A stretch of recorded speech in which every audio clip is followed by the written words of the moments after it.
नमस्कार, मैं हूं अंकित और आप देख रहे हैं बिहार की बात। बिहार में सबसे ज्यादा इस वक्त चर्चा है उपेंद्र कुशवाहा के उस बयान की, उस ट्वीट की, उस फेसबुक पोस्ट की जिसमें उन्होंने नीतीश कुमार के बेटे को जन्मदिन की बधाई दी। उसके साथ ही उन्होंने नीतीश कुमार के बेटे को पार्टी की कमान सौंपने की सलाह दी। सलाह सिर्फ इतनी नहीं दी, उन्होंने आगाह भी किया कि यह सही समय है जब निशांत कुमार को पार्टी की कमान सौंपी जाए। अगर देर हुई तो इसका खामियाजा पार्टी को भुगतना पड़ेगा। यह तरीके से कहे कि यह सलाह नहीं, यह वो बात है जो अंदर खाने पार्टी में लगातार चल रही थी, लेकिन अब उसके इतर एनडीए का एक सहयोगी दल उपेंद्र कुशवाहा जो कभी नीतीश कुमार के साथ थे, उन्होंने खुलकर एक सोशल मीडिया मंच पर इस बात को लिखा कि नीतीश कुमार अपने बेटे को आगे लाएं। उन्होंने यह भी कहा कि जदयू में लोग खुलकर बोल नहीं पा रहे, मैं इस विषय को ये कहने की मैं बात कर रहा हूं और उन्होंने इस बात को स्पष्ट किया। पहले उपेंद्र कुशवाहा के इस बयान को सुनेंगे, उसके बाद जदयू की क्या प्रतिक्रिया आई वो भी सुनेंगे और फिर बात करेंगे आज के शो में कि आखिर में निशांत कुमार को क्या अब जदयू की कमान सौंप दी जाएगी और क्या ये सारी जो बातें चल रही हैं ये एक तरीके से कवायद ही है उनको कमान सौंपने की। सुनिए उपेंद्र कुशवाहा ने क्या कहा, उसके बाद नीरज कुमार को सुनिए। कोई आप लोग अलग से मत निकालिए। जनता दल यूनाइटेड के जो कार्यकर्ता हैं और जो समर्थक जनता है उसके मन की भावना को हमने अपना शब्द दिया है, बाकी हमने कुछ नहीं किया है। उनके मन की भावना को अपने शब्द में हमने रखा है। शब्द मेरा है, भावना उनकी है, बस यही है। क्या भावना है सर उनकी कि निशांत को अब राजनीति में आ जाना चाहिए? अब जो हमने लिखा उसका अर्थ तो आप समझ रहे होंगे, हमको लगता है उसकी व्याख्या की क्या जरूरत है। अच्छा, आपको लगता है सर कि नीतीश कुमार को जो पार्टी संगठन का जो पद देख रहे हैं राष्ट्रीय अध्यक्ष के तौर पे उनको छोड़ देना चाहिए, फिर सरकार चलानी चाहिए? हमने जो कल लिखा है उसको कई जितनी बार पढ़िएगा उतनी बार अर्थ अलग अलग निकलेगा। तो हमको लगता है कि एक बार और जाकर पढ़िए तो आपके इस प्रश्न का जवाब उसी में मिल जाएगा, हमको बोलने की जरूरत नहीं है। ये बुनियादी अंतर है। अब माननीय उपेंद्र कुशवाहा जी ने अपेक्षा व्यक्त की है कि पार्टी का कमान, अपरोक्ष रूप से उनके कहने का अधिकार यही है कि पार्टी का कमान आप सौंपिए। तो ये तो जनता दल के सर्वमान्य नेता नीतीश कुमार जी का अधिकार क्षेत्र है, जो पार्टी के भी मुखिया हैं। जब निशांत के मास्टर स्ट्रोक से ही इतनी राजनीति में मंतव्य आने लगे, तो जब राजनीति का एंट्री होगा, उनका अधिकार क्षेत्र है, मुख्यमंत्री जी का अधिकार क्षेत्र है। तो हमको लगता है कि ज़्यादा लोग परेशान न हो, इसलिए धैर्य रखना चाहिए। नीतीश कुमार जी समय रहते हर राजनीतिक फैसला लेते हैं जिससे राजनीतिक दुर्गंध नहीं, राजनीतिक सुगंध आता है। तो जदयू प्रवक्ता कह रहे हैं कि समय का इंतजार रखिए, नीतीश कुमार निर्णय लेंगे।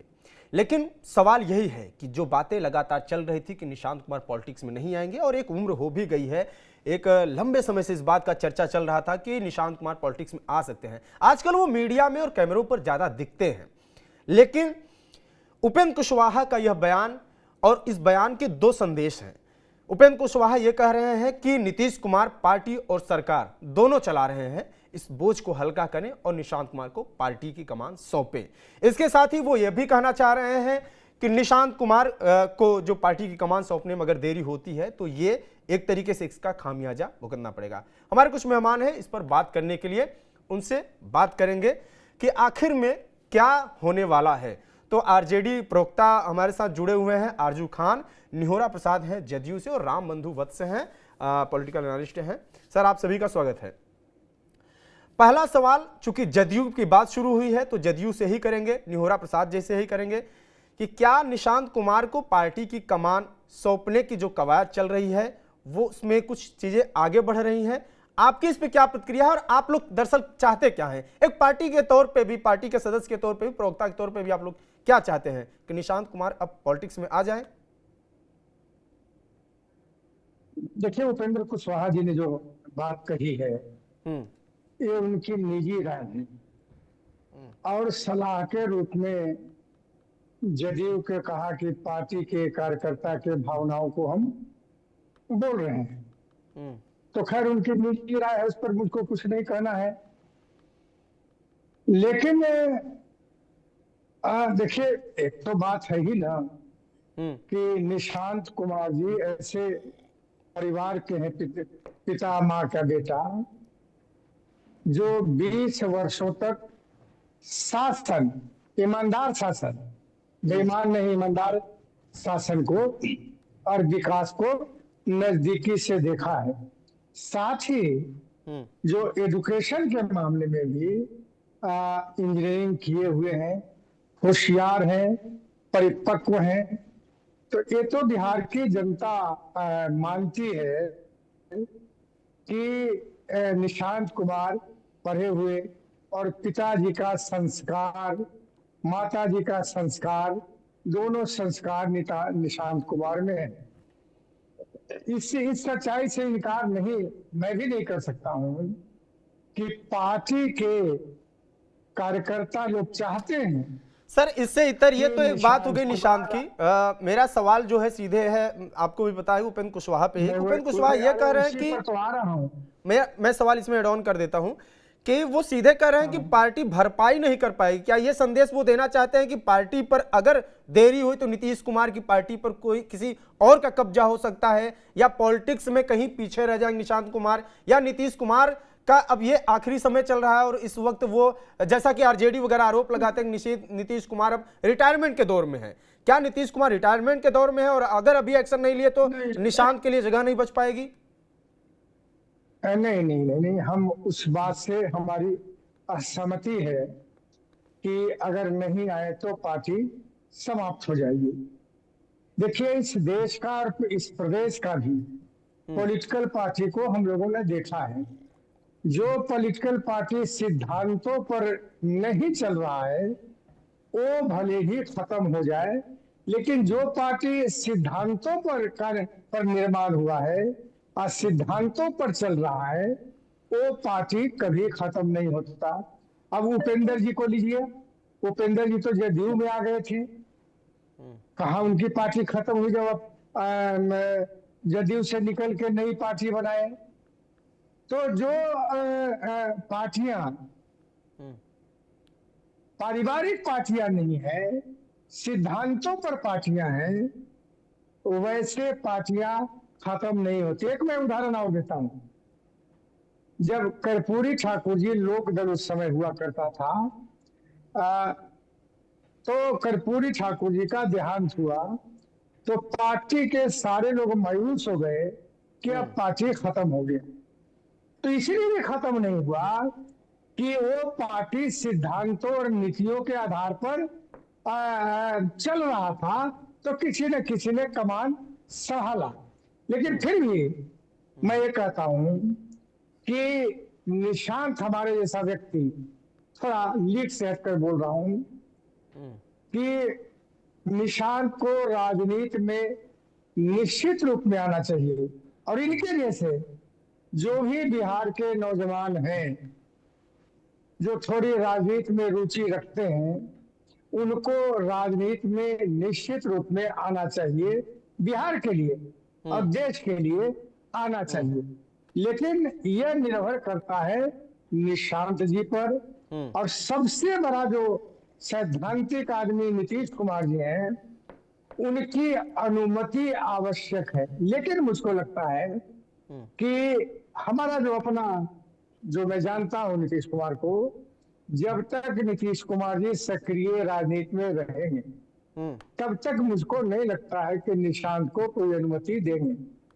ये हमारा अपना आकलन है, कोई पार्टी का लाइन मैं नहीं बोल रहा हूँ, ये मेरा अपना आकलन है, जिस तरह मैं नीतीश कुमार जी को नजदीक से जानता हूँ। ठीक है, मैं लेकिन पार्टी के लोगों का मांग है, पार्टी के लोगों का मांग है कि निशांत कुमार जी आ जाए।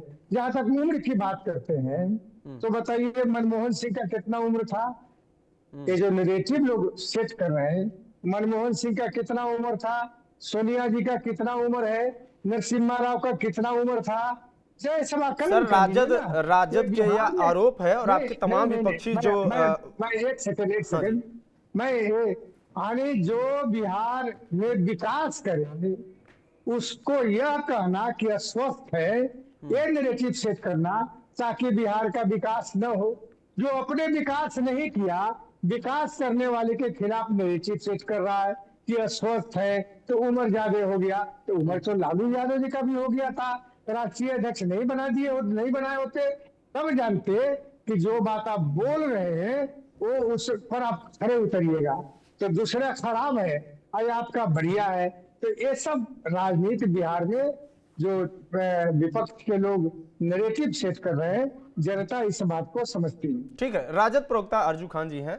सर, क्या हम ये माने, जैसा कि आपकी पार्टी का भी आरोप है और आप लोग बयान भी आपके बड़े नेताओं का, चाहे तेजस्वी यादव का हो या और विशेष नेताओं का, इस तरह का बयान आया भी है कि निशांत कुमार को पॉलिटिक्स में आना चाहिए। इससे इतर नीतीश कुमार पे जो मेरा सवाल है, क्योंकि उपेंद्र कुशवाहा जो कि इनके एनडीए अलायंस के प्रमुख सदस्य हैं, नीतीश कुमार के भी साथ काम किए हैं, वो इस तरह की बात कर रहे हैं कि खामियाजा भुगतना पड़ेगा। ये इशारा क्या आप लोगों की के जो आरोप है उससे मैच करता है कि नीतीश कुमार अपने अंतिम वक्त में है, उनकी मानसिक स्वास्थ्य सही नहीं है, अब वो एक समय पर रिटायर हो जाएंगे, अभी निर्णय नहीं लेंगे तो पार्टी पर और लोगों का कब्जा हो जाएगा, ये निशांत कुमार के लिए व्यक्तिगत नुकसानदेह होगा। इस आरोप से क्या आप लोग सहमति रखते हैं? सबसे पहले तो जो स्टेटमेंट दिया है उपेंद्र कुशवाहा ने, उसके लिए उनकी सराहना होनी चाहिए कि कोई तो है जनता दल यूनाइटेड के अंदर जो सच बोलता है। और हम कहते हैं कि जब इस डेमोक्रेसी में, जब इस लोकतंत्र में आपको लड़ने का अधिकार दिया है तो आप लड़िए, कौन रोक रहा है आपको। और जब लगातार आपके कार्यकर्ता कह रहे हैं, बड़े बड़े जिला के अध्यक्ष कह रहे हैं, कुछ बड़े बड़े नेता भी कह रहे हैं ऑन रिकॉर्ड्स, तो उनको मानना चाहिए, ये मानना चाहिए। और देखिए, जहां तक रही महागठबंधन धर्म निभाने की बात, जो जदयू के प्रवक्ता साहब थे उन्होंने बहुत से सब चीजें कही, लेकिन सच्चाई नहीं बताया उन्होंने। वो पीवी नरसिम्हा राव की बात कर रहे थे, वो आदरणीय पूर्व प्रधानमंत्री की बात कर रहे थे। अब आपको समझना होगा और वो पैमाना लेके आना होगा कि इस देश में एनडीए समर्थित जो सरकारें जहां चलती है 2014 के बाद, अगर इस देश में कोई अपना गठबंधन धर्म नहीं निभाता है तो उसका नाम है भारतीय जनता पार्टी। और आपके पास कई उदाहरण हैं जो मुझे नहीं लगता है कि मुझे फिर याद कराने की जरूरत है। ताजा ताजा आप देख लीजिए, महाराष्ट्र है, महाराष्ट्र से पहले आप हरियाणा चले जाइए, तो ऐसे तमाम मिलेंगे आपको उदाहरण जो कि मुझे नहीं लगता कि मैं फिर से आपको बताऊं। तो इस देश में जो कहते हैं कि चीनी पानी का मेल है शिवसेना और भारतीय जनता पार्टी का, अगर भारतीय जनता पार्टी उनकी नहीं होती है, उनके पार्टी के दो टुकड़े कर देती है, उनके सिंबल छीनती है। और यही नहीं, मैं बिहार प्रदेश के परिपक्ष में मैं आके अगर बात करूं कि एक ही घर में अगर लकीर खींचने का कोई काम करती है भारतीय जनता पार्टी, जिसके खुद चिराग पासवान भी थे, चिराग पासवान को घर से बेदखल कर दिया गया, उनको उनके पार्टी के सिंबल से बेदखल किया गया, उनकी रोती हुई तस्वीरें पूरे देश की मीडिया ने दिखाया। और फिर वही चीजें पशुपति पारस चचा के साथ भी हुआ। तो एक ही तीर से कई निशाने, एक ही परिवार को कई बार घायल करने का काम अगर कोई की तो इसका नाम है भारतीय जनता पार्टी, जो कि इनके गठबंधन धर्म के सहयोगी हैं, जो अपना गठबंधन धर्म नहीं निभाते हैं। हम इसलिए कहते हैं, और हम विपक्ष है प्रदेश की, 14 करोड़ बिहारियों की, आम आवाम की आंख, नाक, कान और जुबान है। हम वही बातें बोलते हैं जो हमारी जनता हमसे कहवाना चाहती है, जो पूछना चाहती है, उनके सवाल हम पूछते हैं। तो ये असहज कौन है? सबसे बड़ा सवाल ये है, हम कहते हैं, leader of opposition Tejashwi Prasad Yadav कहते हैं कि आना चाहिए उनको आना चाहिए राजनीति में। लेकिन जैसे ही हम बयान देते हैं तो जनता दल यूनाइटेड और भारतीय जनता के कुछ लोग क्यों असहज हो जाते हैं? सवाल ये है। और ये सवाल विपक्ष का नहीं था, उनके कैबिनेट के मंत्री उपेंद्र कुशवाहा ने ये चीजें कही हैं। तो जाहिर सी बात है, आज ऑक्सीजन की जरूरत है, कल वेंटिलेटर पे आपको खड़ा करना पड़ेगा जनता दल यूनाइटेड को। और इस लोकतंत्र में अगर मापने की कोई चीजें होती हैं तो वो होता है जनादेश। और जिस तरीके का जनादेश लगातार जनता दल यूनाइटेड का देखने को आ रहा है, लगातार सिकड़ता हुआ जनादेश, वक्त की जरूरत है। भारतीय जनता पार्टी से अगर अपने आप को नहीं बचाइएगा तो आपके अंदर भगदड़ मच जाएगी। और ये कहने की हिम्मत अगर उपेंद्र कुशवाहा रखते हैं तो उनकी सराहना होनी चाहिए। और ये भी जरूर जांच का विषय है, इनको गहन इस पे निरीक्षण करना चाहिए कि कौन है भारतीय जनता पार्टी और जनता दल यूनाइटेड के लोग जो नीतीश कुमार के इर्द गिर्द घूमते हैं, और जैसे ही निशांत जी का नाम आता है वो असहज हो जाते हैं। हमको कोई परेशानी नहीं, और ये परिवारवाद की अगर बात करेंगे, परिवारवाद, अरे आदरणीय नीतीश कुमार को खुद पता है कि एनडीए बिहार प्रदेश का परिवारवाद कितना बड़ा है। एक तरफ अगर अपने दाहिने तरफ देखेंगे तो चिराग पासवान का पूरा परिवार उनको नजर आएगा, अपनी बाईं तरफ देखेंगे तो जीतन राम मांझी का परिवारवाद नजर आएगा, अपने साथ में चलते हुए अगर डिप्टी सीएम को देखेंगे तो उन दोनों डिप्टी सीएम का परिवारवाद नजर आएगा, अगर अपने कैबिनेट के मंत्री को देखेंगे तो उनको यह भी आभास हो जाएगा कि ये भी तो परिवारवाद है। जिनके पिता कांग्रेसी थे, वो खुद जनता दल यूनाइटेड में हैं, बीवी लोक जनशक्ति पार्टी से है, अरे उनकी बेटी लोक जनशक्ति पार्टी से है और दामाद आरएसएस कोटे से है। मैं कितने नाम आपको बताऊं जो कि एनडीए समर्थित सरकार में परिवारवाद का पोषक है। ठीक, तो ये मुझे कहने की जरूरत नहीं है, वो खुद देख लेंगे अगर अचेत अवस्था में नहीं है तो। हम तो कहते हैं कि आज तक देश ने ऐसे नजीर नहीं देखा कि जहां का डिप्टी सीएम कहता हो, कन्वर्सेशन अगर देश के प्रदेश के हमारे मुख्यमंत्री करते हैं मीडिया से तो कहता है चलिए चलिए चलिए हो गया। अब आप कौन सा मानक आप लेना चाहते हैं? मैं कहता हूं, मेरी सलाह है कि अभी ऑक्सीजन की जरूरत है, निशांत की जरूरत है जनता दल यूनाइटेड को। अगर नहीं लीजिएगा तो वेंटिलेटर पर जाने से आपको कोई नहीं रोक सकता है। ठीक है। निहोरा जी, आरजू जी को बहुत इस बात की चिंता है कि आपकी पार्टी भविष्य में खतरे में है। अब आप इनके इन बातों पर क्या प्रतिक्रिया देंगे, क्योंकि ये आरोप सिर्फ इनका नहीं है, मैंने फिर वही रिपीट किया कि ये पूरे विपक्ष का आरोप है कि नीतीश कुमार कहीं न कहीं, ये बार बार विपक्ष आरोप लगा रहा है कि नीतीश कुमार का स्वास्थ्य सही नहीं है। तेजस्वी यादव ने खुद और इस तरीके का बयान दिया कि बीजेपी आपकी पार्टी पर लगभग कब्जा कर रही है, आपकी पार्टी के कई लोग बीजेपी से मिले हुए हैं, पूरा एकदम मिक्स टाइप का माहौल है। ऐसे में क्या फ्यूचर है आपकी पार्टी का, खासतौर से निशांत कुमार का फ्यूचर क्या है? ऐसा है ना कि ये कहा गया अंकित जी कि जदयू का जनाधार सिकुड़ गया है। आप 1 साल पहले चलिए, 1 साल भी हो गया, 1 साल 2024 में लोकसभा के चुनाव में, तो क्या हमारा जनाधार सिकुड़ गया था? क्या हम 12 जीते और तो हमारा जनाधार तो नहीं सिकुड़ा। बाई इलेक्शन 4 सीटों पर हम लड़े तो चारों सीट पर हमने विजय हासिल किया, तो मेरा जनाधार तो नहीं सिकुड़ा। जो लोग, मैं फिर कह रहा हूं कि इतने बड़े गलती जो नैरेटिव सेट करने की कोशिश बिहार में लोग कर रहे हैं, वो भारी गलती कर रहे हैं कि नीतीश कुमार का जनाधार सीमित हो गया है या नीतीश कुमार जी अस्वस्थ हैं। यानी ये बहुत बड़ा भयंकर गलती बिहार के लिए ये तो कर रहे हैं। तो ऐसे लोग पर क्या कहना है, कोई अधिक टिप्पणी तो नहीं कर सकता। और राजनीति में किसी को लाया जाता है, हम लोग को राजनीति में कोई लाया था, ठीक है, एमएलए एमपी नहीं बने वो अलग बात है, लेकिन राजनीति में तो कोई लाया नहीं था, उसको तो हम लोग राजनीति में आ गए। और मुझे लगता है कि आप लोग जिस तरीके से आरोप लगाते भी हैं कि लाया जाना ही दरअसल परिवारवाद है। अगर निशांत कुमार खुद से आ रहे हैं और अब आ रहे हैं तो शायद आप लोगों को ये लग रहा हो कि ये परिवारवाद नहीं है।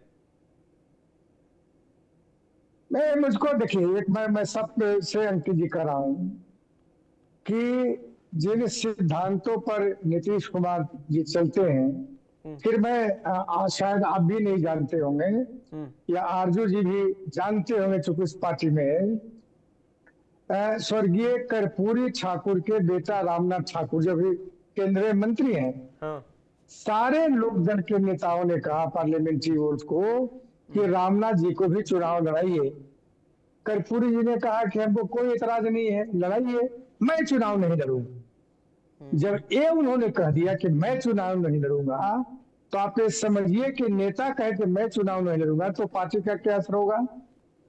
तो ये जो जिस पार्टी से नीतीश कुमार जी निकले हैं और जिस सिद्धांत से, फिर मैं वही बात कर रहा हूं कि जब तक सक्रिय रूप से नीतीश कुमार जी राजनीति में रहेंगे, मुझको नहीं लगता है कि उनकी अनुमति राजनीति में निशांत को आने का मिलेगा।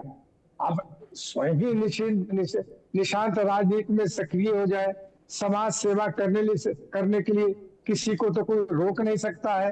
तो ऐसी स्थिति हो सकता है, लेकिन पार्टी के लोग विचार रहे हैं, ऐसी ठीक बात सर, नहीं है। आरजू जी की प्रतिक्रिया ले लेते हैं, फिर राम बंधु जी के पास जाएंगे। हाँ जी कुछ कह रहे हैं आप आरजू जी?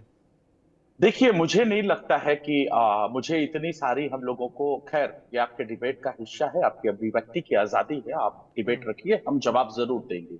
अब बताइए मैं किसकी बयान को मानूं? निहोरा प्रसाद जी हमारे वरिष्ठ हैं, सीनियर्स हैं, मैं इनकी बातों को मानूं या मुख्य प्रवक्ता नीरज जी की बातों को मानूं, जो नीरज जी खुद कहते हैं कि नेशनल दामाद आयोग का गठन मुख्यमंत्री जी को अंधकार में रखे हुआ। अब बताइए कि कौन सी स्थिति में है, कौन सी अवस्था में है, ये बयान किस तरफ लेके जाता है, मैं इसका जवाब जानना चाहूंगा आपके माध्यम से।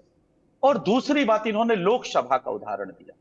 लोकसभा में, माफ करिएगा निहोरा प्रसाद यादव जी, हम शून्य से थे, हम 4 पे आए हैं, महागठबंधन 9 पर आई है और एक इंडिपेंडेंट है। अगर सीटें बिहार प्रदेश में घटी हैं तो वो सीटें आपकी घटी हैं, और जहां हम विधायक खोए हैं बाई इलेक्शन में, वहां हमारे मजबूत सांसद हैं।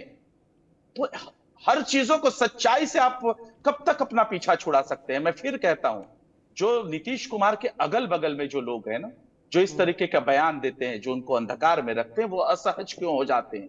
अगर सच्चे जनता दल यूनाइटेड के आप सिपाही हैं, जिस तरीके से उपेंद्र कुशवाहा ने कहा है, हिम्मत दिखाइए, आप सब लोग दिखाइए। अभी ऑक्सीजन की जरूरत है, ऑक्सीजन लेवल अगर कम होता है तो उसको मेंटेन किया जाता है किसी इक्विपमेंट के जरिए, और वो इक्विपमेंट आपके लिए निशांत जी हैं। लेकिन जब वेंटिलेटर पे जब चले जाइएगा तो बड़ी परेशानी होगी। और देखिए, जो रिकॉर्ड बताता है ना भारतीय जनता पार्टी का, कोई ऐसा सगा नहीं है जिसको भारतीय जनता पार्टी ने ठगा नहीं है।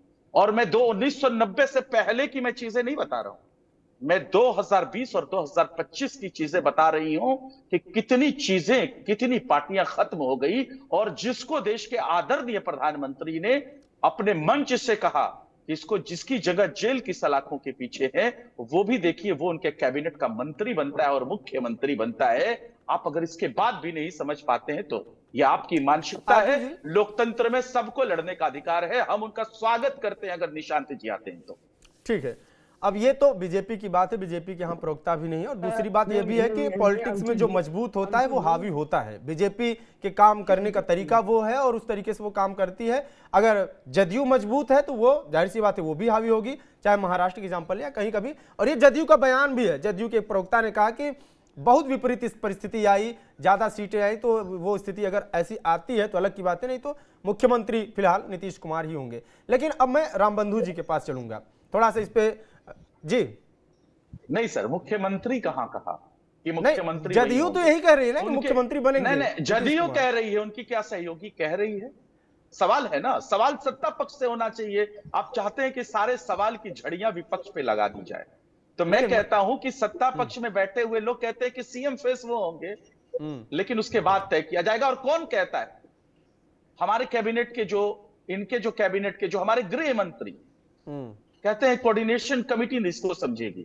अब गृह मंत्री का बयान के बाद अगर आप आंखों पे पर्दा अगर डाल के बैठे तो मुझे नहीं लगता है कि कोई औचित्य है डिबेट पे किसी निष्कर्ष तक निकलने का। चिंता करिए ना महागठबंधन का।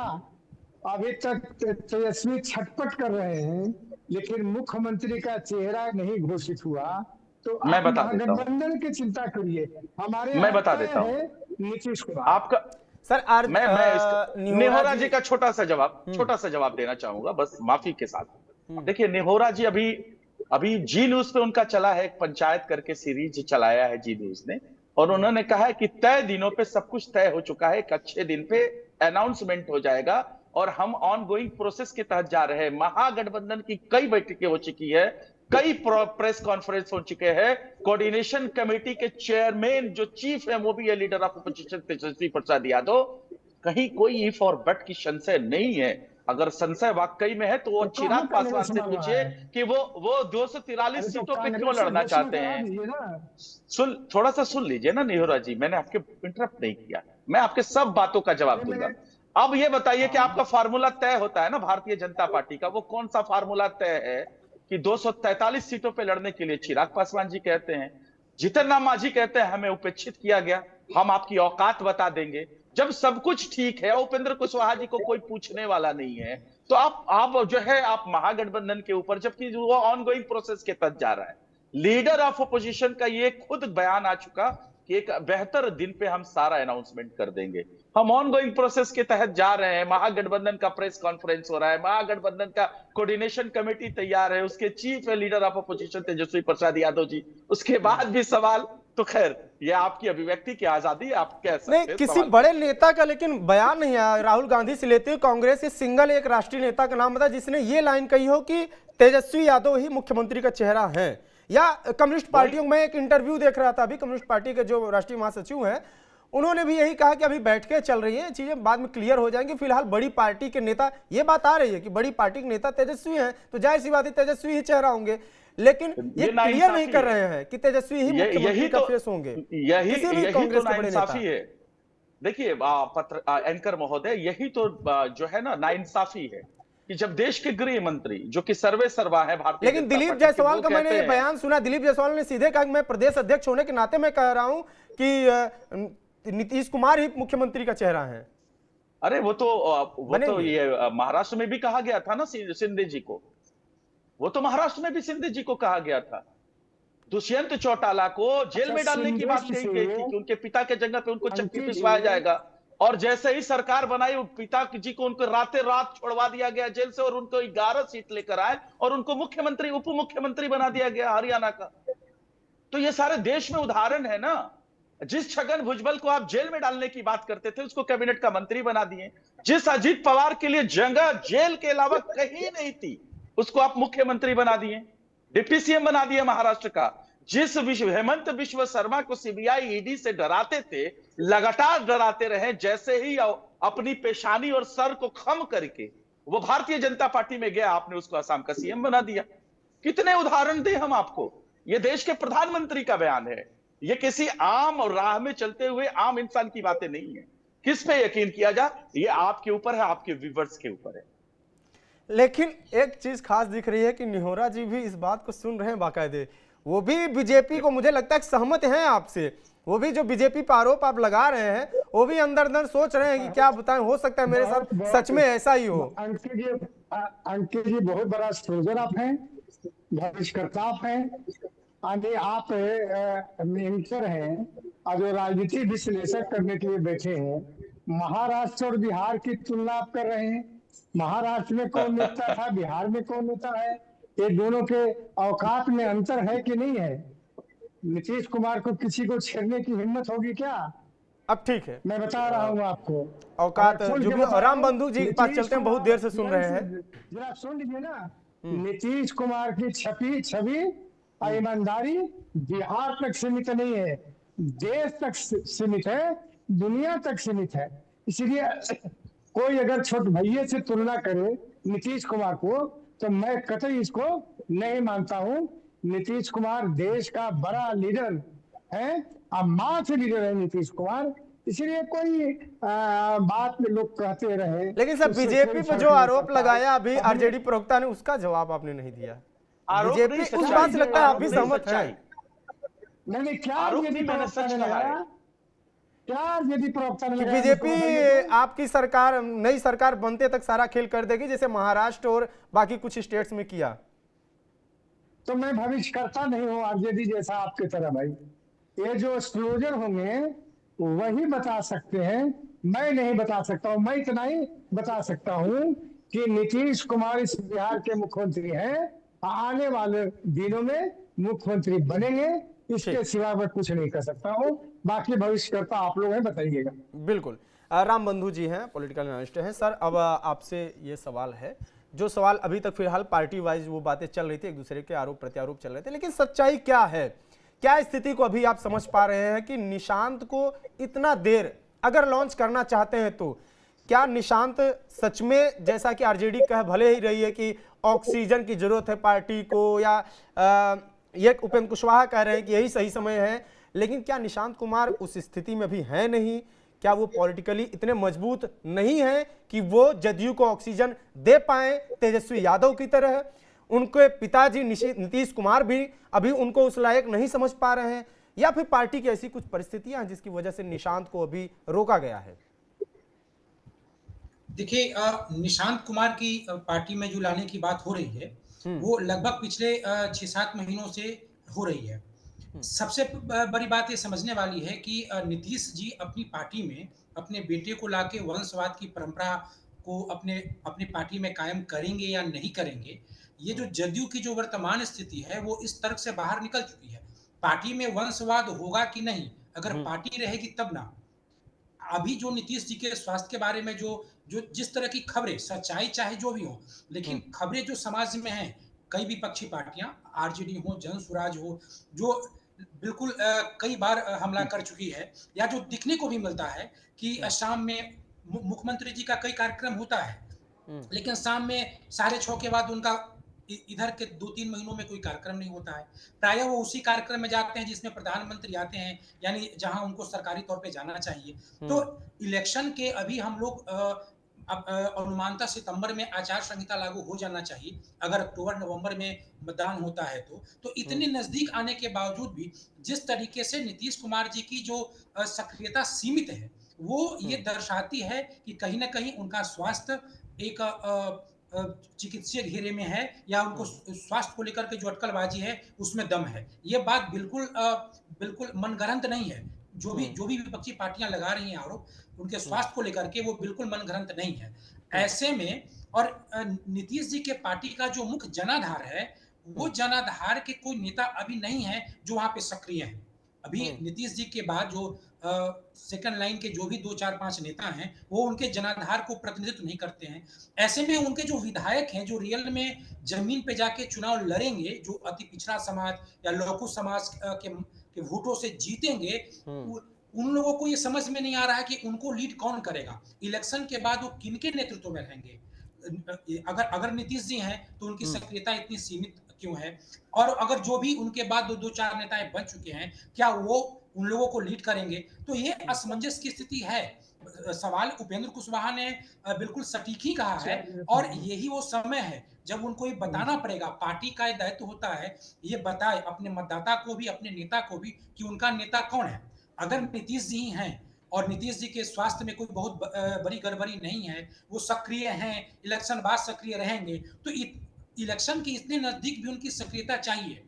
सर सवाल ये है कि सक्रियता में उनकी कमी है, इसीलिए तो सारी बाजियां लगाई जा रही हैं। कार्यकारी अध्यक्ष भी हैं, संजय झा हैं इस वक्त। नहीं तो संजय झा हैं, ललन सिंह जी, वहां बहुत कद्दावर इतने बड़े नेताओं के रहते हुए भी इस तरीके की बातें आना कि निशांत की अचानक जरूरत पड़ जाना, ये क्यों हो रहा है? नहीं कर पा रहे, निशांत की अचानक जरूरत क्यों पड़ रही है? बस देखिए वही बात है कि जो नीतीश जी के साथ हैं, वो जो जिनका नीतीश जी के साथ संवाद होता है, वो कम से कम इस समस्या पे चिंतन तो करें। देखिए निशांत जी को लाना, अगर आप निशांत जी जदयू में आते हैं तो मेरी समझ से वंशवाद नहीं है, वो आवश्यकता है।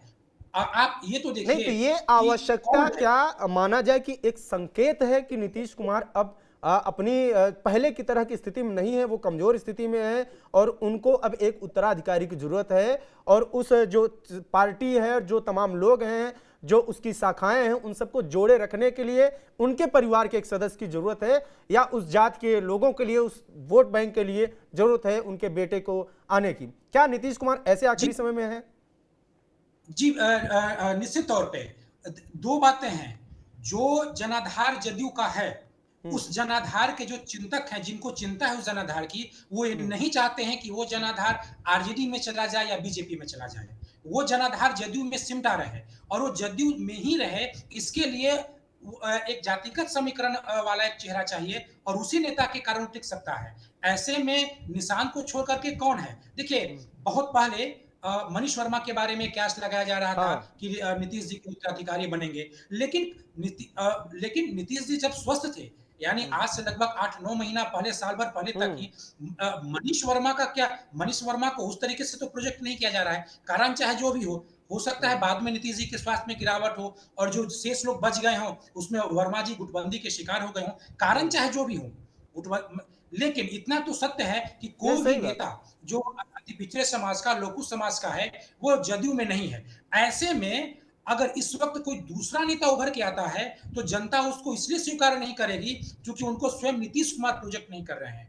तो ऐसे में अगर निशांत आएंगे तो ही जनता ये समझेगी कि अब हमारा नेता आ गया है। देखिए ये चुनाव के समय बताना बहुत जरूरी है कि पार्टी का नेता कौन है। जातिगत पहचान वाले चेहरे को नेता के रूप में प्रस्तुत करना हर पार्टी की आवश्यकता होती है।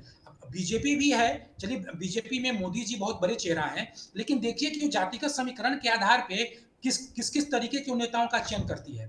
तो खासकर क्षेत्रीय पार्टी में तो नेता होना बहुत जरूरी है। ऐसे में अगर निशांत जी को नेता नहीं बनाया गया तो सवाल है कि फिर वो जनाधार कहां जाएगा। इलेक्शन के बाद ऑपरेशन लोटस हो या ऑपरेशन लालटेन हो, वो ये लोग नहीं भी करेंगे तो क्या इनके अति पिछड़ी जाति के विधायक जदयू में ही रह जाएंगे। नीतीश कुमार, आप जरा सोचिए, नीतीश कुमार का स्वास्थ्य अगर ऐसा ही बना रहा, निशांत जी नहीं आए और चलिए चाहे जैसे तैसे हो इलेक्शन हो जाए, नीतीश कुमार के वर्तमान स्थिति के अनुसार ही हो जाए, तो क्या इनके अति पिछड़ी जाति के लौकुश जाति के जो विधायक हैं या यही दो चार पांच जो नेता हैं अभी जदयू में, इनके नेतृत्व में ही बैठे रहेंगे या स्वतः दरवाजा खटखटाएंगे, चाहे वो आरजेडी का खटखटाएं या बीजेपी का खटखटाएं। ऐसे में जिन्हें जदयू के जनाधार की चिंता है वो निश्चित रूप से एक नेता का पैरवी करेगा कि एक नेता आए और उनके परिवार में निशान छोटे, ये बिल्कुल स्वाभाविक एक गति है। ये आरोप निहोरा जी, ये बात तो कहीं ना कहीं जायज है कि आप लोगों को भी तो पार्टी की चिंता इस बात की तो होती होगी, अकेले में कभी जब चर्चा होती होगी। हाँ अंकित जी, मुझको नहीं पता था कि आप राजनीतिक विश्लेषक के रूप में डॉक्टर को आपने बुलाया, जो सारे बीमारियों को बगैर देखे हुए। नहीं, राजनीतिक विश्लेषक तो पॉलिटिक्स का डॉक्टर होता ही है। जरा सुना जाए ना, आगे सुना जाए ना। राजनीतिक विश्लेषक कह रहे हैं कि तबीयत खराब है और स्वस्थ है नीतीश कुमार, और राजनीतिक विश्लेषक को यह नहीं दिखाई पड़ता है कि ज़्यादा हो, अगर गर्मी नीतीश कुमार हो, जी स्वस्थ नहीं है, बरसात तो राष्ट्रगान के अगर नीतीश कुमार जी स्वस्थ नहीं है तो राष्ट्रगान के जो बहुत आप ही लोग विश्लेषक हैं, ज्यादा हो, बरसात हो, गर्मी हो, जिसमें नीतीश कुमार जी निकल के बिहार में काम कर रहे हैं, प्रगति यात्रा कर रहे हैं, निर्माण का निरीक्षण कर रहे हैं, निर्देश दे रहे हैं। जो स्वस्थ आदमी रहेगा वो धूपा में घूमेगा, अपने योजनाओं का निरीक्षण करेगा, अपने ये करेगा। तो ये सब भी राम बंधु जी अखबार खोल के देखिएगा, ये नैरेटिव बनाने की जरूरत नहीं है। नीतीश कुमार जी अभी पूर्ण रूपेण स्वस्थ है, आप पूर्ण रूपेण काम करने लायक है, इसीलिए नैरेटिव बनाइएगा कि बिहार का दुश्मन है, जो बिहार के विकास के विरोधी है वही इस तरह नैरेटिव बना रहा है, जो बिहार को लूटना चाहता है वही इस तरह का नैरेटिव बनाना चाहता है। इसलिए माफी के साथ मैं ये कहूंगा कि कम से कम सारे चीजों को देख लीजिए। नीतीश कुमार का एक्टिविटी विकास के मामले में क्या निर्णय हो रहे हैं। 125 यूनिट फ्री बिजली कर दिया, तबीयत खराब है इसीलिए। 400 से 1100 पेंशन कर दिया, तबीयत खराब है इसीलिए। और कर्पूरी ठाकुर कौशल विकास महाविद्यालय यूनिवर्सिटी खोलने की बात निर्णय लिया, तबीयत खराब है इसीलिए। अब कहिए कि नीतीश कुमार थोड़े निर्णय लिया है, तो आप फिर तेजस्वी जैसा कहिएगा कि मेरी सरकार हो गया। अरे आप विश्लेषक है भाई साहब, तो सारे चीजों को देखिए कि क्या विश्लेषण में कहा जा सकता है। अनर्गल बात नहीं बोलिए कि तबीयत खराब है। नहीं तो आरजेडी प्रवक्ता तो बता ही रहे हैं सर, आपसे सवाल भी आजू खान से, राम बंधु जी आते हैं एक बार। आरजेडी प्रवक्ता तो कह ही रहे हैं कि क्या नीतीश कुमार स्वस्थ हैं, आप बताइए आरजू जी। देखिए, जो प्रदेश के हमारे आदरणीय मुख्यमंत्री नीतीश कुमार जी हैं, प्रदेश का पैसा लगाकर वो जाते हैं संवाद यात्रा के ऊपर और बिहारियों से संवाद भी नहीं करते, महिलाओं से संवाद नहीं करते हैं। और ये चीजें चली हैं, कहां चली हैं? टीवी पे चली हैं। तो या तो मीडिया झूठ परोस रही थी या फिर हम झूठ परोस रहे हैं, दो में कोई एक ही सच हो सकता है। और दूसरी बात, इन्होंने कहा कि विकास पुरुष, चलिए अच्छी बात है, आप उनके पार्टी के प्रवक्ता हैं, आप कह सकते हैं। लेकिन मैं आपसे जानना चाहता हूं कि बिहार किसी भी सूचकांक में, आज 20 वर्षों से एनडीए समर्थित सरकार है बिहार प्रदेश में, आप बताइए किस सूचकांक में बिहार नंबर 1 है किसी भी राज्यों से? नीति आयोग की रिपोर्ट कहती है। बताते चलिए ना, मैं बता रहा हूं ना सर। आपके साल में था, कितने बिजली देते थे, ये सब भी बताते। मैं नेहोरा जी, आप तो हमसे वरिष्ठ हैं, बच्चा हूं मैं आपके सामने, थोड़ा जवाब सुन लीजिए, फिर आप जो सवाल करिएगा उसका मैं जवाब दूंगा। अब बताइए कि बिहार प्रदेश में leader of opposition Tejashwi Prasad Yadav, महागठबंधन ये दावा करता है कि बिहार सबसे गरीब प्रदेश है। यहां के लोग 7 रुपए यूनिट से ज्यादा महंगी, पूरे देश में जितने भी राज्य हैं उससे महंगी बिजली दर यूनिट अगर कोई देता है तो वो बिहार ही देता है। हमारी सरकार आती है तो 200 यूनिट बिजली फ्री करेंगे। और आनंद फानन में इस लीडर ऑफ ओपोजिशन के पास इतनी ताकत है कि आपको 125 यूनिट फ्री करवाने का मादा रखवाता है। हमने कहा था 400 जो वृद्धा पेंशन मिलता है, हमारे महागठबंधन की सरकार बनती है तो उसको 1500 करेंगे। आप आनंद फानन में आते हैं और हमारी ताकत ऐसी है समाजवादियों की कि आपसे 1100 रुपए करवाते हैं। अब तो देश के प्रधानमंत्री भी हमारी कॉपी कर रहे हैं। जब महागठबंधन की सरकार, नीतीश जी हमारे साथ थे, तो हमने ये कहा था कि हम जातीय जनगणना करवाएंगे और देश में पहला उदाहरण बनाया कि पहले अपने ही राशियों पे, राज्य की राशियों पे हमने जातीय जनगणना करवाया। अब देश के प्रधानमंत्री कहते हैं इलेक्शन को देखते हुए कि पूरे देश में हम जातीय जनगणना करवाएंगे। ये अलग बात है कि हम तारीख नहीं बताएं। तो ये सारी चीजें हैं। तो ये ताकत है विपक्ष की जो आपको करवाने पे विवश करता है। उसके बाद अभी भी हमारे सवाल अधूरे रह गए। राष्ट्रीय जनता दल का डेटा नहीं है, भारत सरकार का डेटा है। नीति आयोग कहती है कि बिहार को विशेष राज्य का दर्जा और विशेष पैकेज मिलना चाहिए। मैं पूछता हूं कि नीति आयोग को यह कहने की जरूरत क्या पड़ी? और जहां 63,000 करोड़ का आप बजट देते हैं बिहार प्रदेश में, मैं आपसे पूछना चाहता हूं, एनडीए समर्थित सरकार 20 सालों से है, लेकिन सबसे ज्यादा अगर शिक्षा है किसी प्रदेश में तो उसका नाम बिहार है, जहां इंटरमीडिएट में 100 में सिर्फ 9 बच्चे पास आउट करते हैं। पूरे देश में अगर कहीं हाई स्कूल तक जाते जाते बच्चा अपनी पढ़ाई छोड़ता है तो मुबारक हो, आपके 20 साल की एनडीए समर्थित सरकार बिहार में है। नेशनल हेल्थ सर्वे रिपोर्ट कहती है कि 63% से ज्यादा महिलाएं एनीमिक है, उनके थालियों में फोलिक एसिड नहीं है, जो कि महज 50 पैसे से लेकर 65 पैसे तक की गोलियां मिलती है। नेशनल हेल्थ सर्वे की रिपोर्ट बताती है कि बच्चा बिहार में बौना पौधा पैदा होता है, अंडरवेट पैदा होता है, वो कुपोषण का शिकार होता है।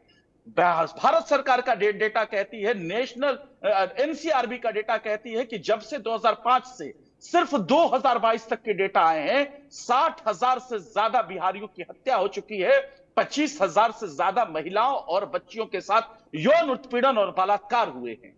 ये सब मैं राष्ट्रीय जनता दल नहीं कहती, डेटा बेस्ड बातें करती है। इन सब का हम जवाब सुनना चाहते हैं। और 20 सालों के बाद भी अगर प्रदेश का मजदूर, गरीब, वंचित, शोषित ई श्रम पोर्टल पे 3 करोड़ रजिस्ट्रेशन करवाता है बाहर राज्यों में 2 वक्त की रोजी रोटी खाने के लिए, तो इसका जिम्मेदार कौन है और इसका गुनाहगार कौन है, जबकि उसकी संख्या 5 करोड़ के करीब है?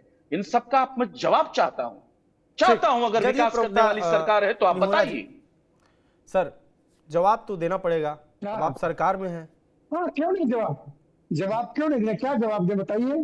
नहीं, लगातार सवाल किया, अब हम क्या बताएं अलग से? आप ये कह रहे हैं ना कि राजनीतिक विश्लेषक या एंकर सवाल न करें, तो आपका विपक्ष ये कह रहा है। सुनिए ना, आप सुनिए ना, जो विकास की बात बोल रहे हैं, मैं बीच में इसीलिए इंटरप्ट करके थोड़ा आरजू जी से पूछा था कि आप 15 वर्षों तक आप राज किया, अब 20 वर्षों तक मैं राज किया, 20 वर्ष पूरा होने जा रहा है, लेकिन 15 वर्ष आपका, 15 वर्ष हमारा, इसी का तुलनात्मक बता दीजिए कि आपने कितने बिहार में सड़कें बनाई, कितने घंटे आप बिजली दिया करते थे, कितने गांव में बिजली मिला करता था, यानी विकास की गति क्या थी, और इस राज्य में नीतीश कुमार जी के एनडीए के राज्य में विकास की गति क्या है, सड़कें क्या है।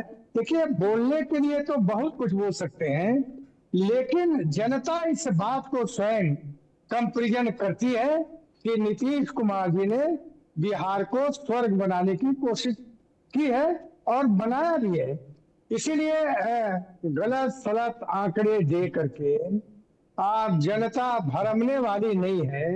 आज जो भी बिहार में कुछ हुआ है, ईमानदारी के साथ नीतीश कुमार जी नहीं किया है, कोई दूसरी सरकार नहीं किया है। इसीलिए मैं सारे आंकड़े, आप नीति आयोग की बात कर रहे हैं, नीति आयोग ने नहीं कहा क्या कि बेरोजगारी कम है बिहार में? नीति आयोग ने नहीं कहा कि गरीबी कम है बिहार में? नीति आयोग ने क्या क्या नहीं कहा? अब पता नहीं कौन साल के आंकड़ा ये बोल रहे हैं नीति आयोग। हाँ, हर पक्षों में हम अगुआ नहीं है, लेकिन जहां हमने किया है वहां नीति आयोग ने कहा आप पहला बिहार राज्य है जहां 13 मानकों पर पुरस्कार मिला है बिहार की सरकार को। ये मैं बता रहा हूं। काम के मामले में, जीविका के मामले में देश ने अनुकरण किया, साइकिल पोशाक के मामले में देश ने अनुकरण किया। नीतीश कुमार जी वह काम किए हैं जो बिहार ही नहीं देश में अनुकरण लोगों ने, विभिन्न राज्यों ने किया है। लेकिन आपने क्या किया? आपने तो ऐसा मिट्टी पलीद कर दिया बिहार का कि कह नहीं सकते उस बात को। इसलिए आरजेडी के लोग नाहक परेशान होते हैं और परेशान होने की जरूरत नहीं है। आपकी स्थिति क्या इस चुनाव में होगा वो हम लोग जानते हैं। हम लोग का आकलन है कि किस तरह आपका वोट टूटा है। जो माई समीकरण है वह भी किस प्रकार टूटा है उसका प्रमाण लोकसभा इलेक्शन है। और कह रहे थे कि लोकसभा इलेक्शन में हम 10 आ गए। भाई हम तो 30 आ गए हैं, तो हम कमजोर हैं कि मजबूत है? आप 4 आए, हम 12 आए, कहते हम ज्यादा आ गए। अरे भाई, यानी ऐसे किसी चीज को रखिएगा कि 4 वाला मजबूत है अब 12 वाला कमजोर है। इस चीज को इस नैरेटिव करने की कोशिश करिएगा तो ये नैरेटिव नहीं गढ़ाएगा। इसे लाख नैरेटिव बिहार में कर लीजिए। नीतीश कुमार आज भी विकास के लिए सक्षम है, बिहार विकास के लिए तत्पर है, बिहार के लिए तत्पर है। और आरजेडी सरकार के बारे में लोग जानता है कि ये विकास नहीं विनाश की ओर बिहार को ले गया। आरजेडी का जो आरोप है, ये आरोप यही है कि 20 साल बाद, 2005 के पहले कुछ था ऐसा नीतीश कुमार कहते हैं, लेकिन अब सेम सवाल आज 20 साल बाद आरजेडी भी वही कर रही है कि जो 5 में था वही अब भी है। और आप भी वही कह रहे हैं कि आपके समय में यह नहीं था तो हमारे समय में भी नहीं है। इस टाइप के जब जवाब आ रहे हैं तो ये कहीं ना कहीं ये तो जवाब नहीं हुआ ना सवाल का। कौन कह रहा है कि मेरे समय में नहीं है? क्या सुने कीजिए आप? कौन? नहीं, मैंने यही सुना। हमने कहा कि मेरे समय में नहीं है। कौन काम मेरे समय में नहीं हुआ है? मेरा सवाल आरजेडी का मिले आरजेडी का अंकित मिश्रा जी। ठीक है, मैं आरजेडी प्रवक्ता के ऊपर ही ये सवाल। हाँ जी बताइए आरजू। देखिए अंकित मिश्रा जी, मुझे पूरा यकीन था कि निहोरा प्रसाद जी मेरे सवाल का जवाब नहीं देंगे, यू टर्न मार देंगे, क्योंकि इनकी पुरानी आदत है। इन्होंने कहा कि कोई भी आंकड़े विकास दर नहीं, इस तरह नहीं बोलिए। आंकड़ों आपका एक सवाल का जवाब दिया है। निहोरा प्रसाद जी गलत आंकड़ा आप दे रहे थे।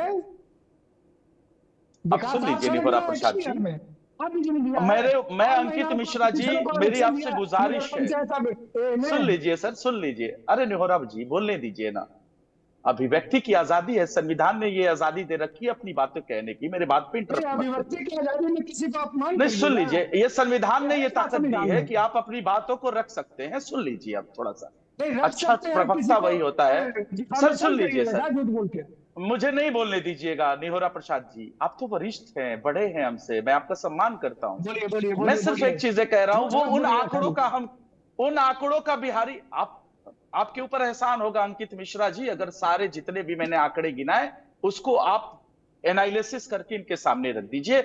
आपके जो व्यूअर्स हैं उन पे भी बड़ा एहसान होगा। मैंने लगातार 10 नेशनल टीवीज पे रखे हैं और उस बात को मैंने प्रेशर दिया एंकर महोदय से रखने के लिए, उन्होंने रखा। और जो जनता दल यूनाइटेड है और भारतीय जनता पार्टी, उसको बैकडोर जाना पड़ा है। मैं कहता हूं उस विकास दर का क्या होगा जिस हर सूचकांक में आप पीछे हैं। फिर कैसा विकास दर आप दिखा रहे हैं? 20 साल क्या कम होते हैं क्या? 20 साल में जो बच्चा पैदा हुआ वो आज रोजगार मांगता है, पलायन की बात करता है, भूखमरी की बात करता है, बेरोजगारी की बात करता है। इस पे बातें होनी चाहिए ना, आप इस पे नहीं कहेंगे।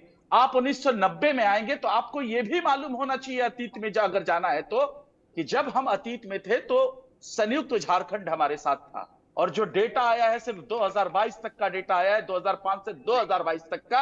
अगर 2025 तक का अगर एनसीआरबी डेटा पब्लिश कर दे तो आप कहां जाएंगे? आपको समझ में आता है? नहीं समझ में आता। इसलिए परसेप्शन कौन फैला रहा है, राजनीति कौन कर रहा है, चुनावी मौसम में परसेप्शन फैला के राजनीतिक लाभ कौन लेना चाहता है? मैं तो डेटा बेस्ड बातें करना चाहता हूं। आप बताते नहीं हैं। अब ये बताइए कि आप रोड की बात करेंगे, आप रोड की बात करेंगे, आपको किसी ने टेंडर दे दिया है क्या कि एक ही पुल जो है 10 सालों से निर्माणाधीन है, हजारों करोड़ चले गए उसके, और आज भी वो बन के तैयार नहीं है, 3 बार वो पुल गिर चुका। जहां आदरणीय नीतीश कुमार जिस रोड का शिलान्यास करने जाते हैं, 3 दिन के बाद किलोमीटर में दरारें आ जाती हैं। बिहार प्रदेश में ऐसा उदाहरण बना कि जिस तरीके से गर्मी के और बरसात के दिनों में पेड़ से आम नहीं टपकता, वैसे पुल पुलिया टपक जाते हैं। ये कैसा विकास है आपका? और आप कहते थे कि हमने बिजली दिया, तो ये किसने कहा कि आप गरीब राज्य बिहार प्रदेश है, वहां की आवाम से, वहां की जनता से सबसे ज्यादा पूरे देश में अगर कहीं बिजली यूनिट है तो बिहारियों से आपने वो सुनते हैं। ठीक। ये कैसा इंसाफ है साहब?